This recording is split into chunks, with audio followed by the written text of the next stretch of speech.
Hello guys, मेरे YouTube channel में आपका स्वागत है। मेरा नाम मनमोहन मिश्रा। तो आज हम इस वीडियो में डिस्कस करने वाले हैं कि जो मार्केट में गिरावट हो रही है वो क्यों हो रही है। अगर आप देखिए, अगर आप म्यूचुअल फंड में इन्वेस्टमेंट कर रहे हैं तो आपको डेफिनेटली दिख रहा होगा कि यहाँ पे जो आपका मार्केट है 2 से 3% तक का डेफिनेटली नेगेटिव रिटर्न गया होगा। अगर आप स्मॉल कैप फंड में इन्वेस्टमेंट कर रहे हैं तो डेफिनेटली आपको 3% तक का तो गिरावट दिखाई ही होगा। अगर आप मिड कैप में कर रहे हैं तो आपको 2% तक का गिरावट दिखा होगा, और अगर आप लार्ज कैप में कर रहे हैं तो आपको 0.5% या 1% तक गिरावट दिखा होगा। तो बेसिकली ये एक बहुत ही छोटा गिरावट है, आप इसको क्रैश नहीं मान सकते, एक मार्केट करेक्शन मान सकते हैं।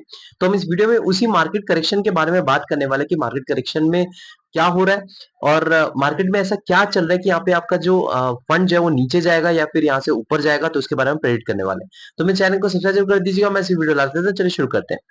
सबसे पहले मैं आपको बता दूं, ये जो मार्केट है थोड़ा सा ओवर वैल्यूड हो गया है, तो यहाँ पे थोड़ा सा मार्केट करेक्शन तो दिख ही रहा है। तो आप देख पा रहे हैं कि यहाँ पे अगर निफ्टी का इंडेक्स फंड देखे तो 1% तक का गिरा है, और अगर आप स्मॉल कैप का देखें तो 2 से 3% तक गिरा है, और मिड कैप में 2% तक का गिरावट देखने को मिली है। तो ये जो चीजें हुई है, तो ये क्यों बेसिकली हुई है, तो मैं आपको वो बता दूं कि ओवर वैल्यूड तो आपको डेफिनेटली एक रीजन तो मिल ही गया है। यहाँ पे देख रहा है कि मतलब थोड़ा सा ओवर वैल्यूड दिखा है, तो इससे मार्केट करेक्शन जहाँ पे थोड़ा सा ओवर वैल्यूड होता है तो वहां पे थोड़ा सा मार्केट करेक्शन आपको देखने को मिलता ही मिलता है। एक तो ये रीजन हो गया। अब दूसरा रीजन जो आपका वो है कि जो अभी बजट आने वाला है, तो उसमें क्या है, जो ट्रेडर थोड़े से घबरा रहे हैं कि मतलब उनको फायदा होगा यहाँ पे, कि यहाँ पे मार्केट क्रैश होगा। तो क्योंकि देखिए, जब बजट अगर मार्केट के फॉर्म में आ रहा है तो यहाँ पे आपका जो है मार्केट अप जाएगा, और अगर बजट यहाँ पे मार्केट के अगेंस्ट आ रहा है तो यहाँ पे मार्केट थोड़ा नीचे जाएगा। तो उस चक्कर में जो ट्रेडर है, मतलब जो रिटेल इन्वेस्टर है, वो तो चलिए छोटा छोटा अमाउंट इन्वेस्टमेंट कर रहे हैं, लेकिन जो ट्रेडर है वो बहुत बड़ा अमाउंट इन्वेस्टमेंट कर रहे हैं। तो वो जो बड़ा अमाउंट है वो शॉर्ट टर्म में एक अच्छा खासा रिटर्न देख रहे हैं। तो वहां पे क्या है कि उनको थोड़ा डर लग रहा है कि अगर बजट आता है तो यहाँ पे रिटर्न आपको थोड़ा नेगेटिव हो जाएगा। अगर अगेंस्ट मार्केट के अगेंस्ट गया तो यहाँ पे जो है मार्केट एक बार नीचे चले जाएगा तो आपको प्रॉब्लम फेस करना पड़ेगा। लेकिन अगर मार्केट के फॉर में गया तो यहाँ पे ऊपर चले जाएगा। तो वो जो डर के मारे उन्होंने जो एग्जिट मान लिया, तो उस चक्कर में भी आपका यहाँ पे मार्केट थोड़ा नीचे जा रहा है। लेकिन जब बजट आ जाता है तो यहाँ पे क्या है कि अगर बजट मार्केट के अगेंस्ट में आता है तो आपका म्यूचुअल फंड यहाँ पे 5% तक का नीचे गिरावट आपको देखने को मिलेगी, लेकिन वो टेम्पररी बेसिस होगा। फिर बाद में आपको देखेंगे 2 या 3 महीने या 4 महीने में आपको रिकवरी करते हुए मिलेगा। लेकिन अगर आपका मार्केट फॉर्म में आया, मतलब मार्केट के जो जो मार्केट में चल रहा है उसके फॉर्म में आया आपका जो बजट है, तो वहां पे आपको 5% ऊपर दिखने को मिलेगा। लेकिन जो यहाँ पे लॉन्ग टर्म इन्वेस्टर है जो म्यूचुअल फंड में, उनको डर घबराने की जरूरत नहीं है, क्योंकि ये शॉर्ट टर्म के लिए आपको वॉलेटिलिटी, यही तो होती है वॉलेटिलिटी, जो आपको बोलते हैं कि मतलब जो म्यूचुअल फंड है उसमें सब्जेक्ट टू मार्केट रिस्क है। यही जो मार्केट रिस्क है उसी से आपको बचना है।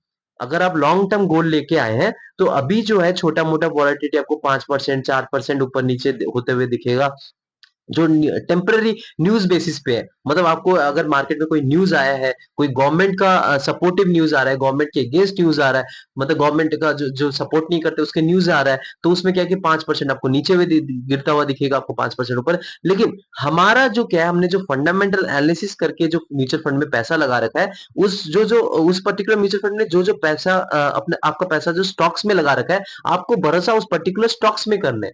मतलब आपने जैसे दिमाग लगा के लगाया कि मतलब नहीं, मुझे इस पर्टिकुलर स्टॉक में इस पर्टिकुलर म्यूचुअल फंड में इन्वेस्टमेंट करना है। इस म्यूचुअल फंड में आपका ये पर्टिकुलर स्टॉक का एक्सपोजर है, ये पर्टिकुलर स्टॉक डेफिनेटली फ्यूचर में आपको अच्छा खासा रिटर्न देंगे। तो आपने उस पर्टिकुलर म्यूचुअल फंड में एसआईपी कर रखा है, तो आप कॉन्फिडेंट रहिए। अभी ये शॉर्ट टर्म में आपको ये दिखेगा, लेकिन लॉन्ग टर्म में आपको डेफिनेटली अच्छा खासा रिटर्न मिलेगा। और मैं आपको हर एक वीडियो में बता रहा हूं, अगर आप लार्ज कैप फंड में इन्वेस्टमेंट कर रहे हैं तो आपको मिनिमम 5 साल का टाइम फ्रेम चलना चाहिए। अगर आप मिड कैप में चल रहे हैं तो आप 7 ईयर्स, अगर आप स्मॉल कैप में चल रहे हैं तो मिनिमम 10 ईयर्स तक का आपको टाइम फ्रेम तक वेट करना पड़ेगा। और उसके अलावा अगर आप दूसरी कैटेगरी जैसे सेक्टरल फंड है तो आप 10 ईयर्स, अगर आपका फ्लेक्सी कैप है तो आपको 7 ईयर्स, अगर आपका निफ्टी इंडेक्स फंड है तो वो तो आप और भी थोड़ा सेफ चल जाता है, रिटर्न भी थोड़ा कम हो जाता है, आप 3 से 4 ईयर्स तक का आप वेट कर सकते हैं। तो ये चीजें जो है, आप आपका टाइम फ्रेम जो है, मैं आपको बता रहा हूँ, जो आपका इन्वेस्टमेंट है, जो आपको जो रिटर्न मिल रहा है, वो directly proportional to your time, time of investment है। तो आपको उसमें प्रॉपरली डाइवर्सिफाई करके ओवर डाइवर्सिफाई की तरफ नहीं जाना, डाइवर्सिफाई करके इन्वेस्टमेंट करना है म्यूचुअल फंड में, और एक प्रॉपर म्यूचुअल फंड को चूज करना है। यानी कोई अरा गरा लट्टू गरा म्यूचुअल फंड को चूज करे, और ये टेम्पररी बेसिस पे आपको डरना नहीं है, आपको इन्वेस्टेड रहना है, और यहाँ पे आपको एसआईपी जारी रखना है। क्योंकि अभी जो टाइम है लमसम को आपको समझ नहीं आएगा कि क्या होगा, क्योंकि बजट आएगा तो यहाँ पे मार्केट नीचे जा सकता है, क्योंकि अगर मार्केट के अगेंस्ट रहेगा, अगर मार्केट के फॉर आएगा तो ऊपर जा सकते हो। तो इसलिए यहाँ पे भी लमसम नहीं करना है। लमसम करते हैं तो आप डेब्ट फंड में चूज कर सकते हैं और एसटीपी चूज कर सकते हैं। एसटीपी मतलब सिस्टमैटिक ट्रांसफर प्लान। जब फ्यूचर में अगर मार्केट थोड़ा सा नीचे जा रहा है तो आप क्या कर सकते हैं, जो अपने डेब्ट फंड में इन्वेस्टमेंट कर रखा है, डेब्ट म्यूचुअल फंड में, तो सिस्टमैटिक ट्रांसफर प्लान से ट्रांसफर कर सकते हैं जब मार्केट में आपका नीचे गया है।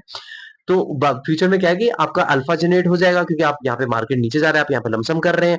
तो ये इसलिए आप ये एसटीपी प्रोसेस फॉलो कर सकते हैं। तो मेरे चैनल को सब्सक्राइब जरूर कर दीजिएगा। मैं ऐसी वीडियो लाते रहता हूँ। Thank you.